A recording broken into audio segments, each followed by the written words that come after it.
A hot topic on the campaign trail today, the debates.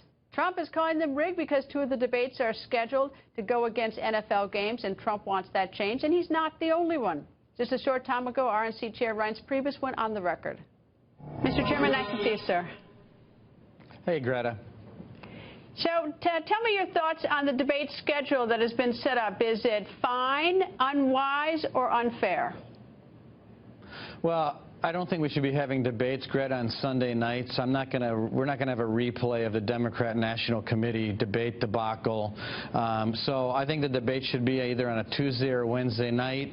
I think the debate commission should communicate to the leadership at both the national parties and the campaigns and make sure that these debates happen at a reasonable time.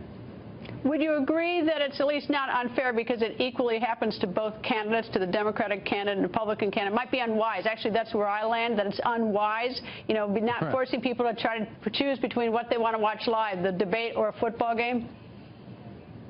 Well, it's probably unwise, and I also think it's probably unfair to pick dates that would minimize the amount of people watching the debates. And so I just think that they need to communicate. I just don't think that they've been talking to the campaigns or the national parties, and they've taken this commission. And there was a study, the Annenberg study on these presidential debates. Anyone can look it up, but there's a lot of suggestions made for getting these debates up to speed with what people are expecting and what people want. And I think that the commission should look at that and then communicate with the campaigns and make sure that these are done at the right time. Look, we've got a change candidate in Donald Trump. He's sort of a movement candidate. Hillary Clinton's sort of acting like the incumbent, and you know, they've basically been running the country for 8 years, and things aren't going well. In our case, we want more people watching. In her case, I'm sure she wants fewer people watching, just like she did in the Democrat debates. In terms of a movement candidate, have you received any phone calls from any Republicans saying that they support or back up Donald Trump in his remark about the Gold Star family from the Democratic Convention? I've received, not really phone calls. I've gotten some emails and texts. And look, you know, our Gold Star families are to be cherished and honored and loved and respected. And, you know, they're but what about what Trump said? Because in America.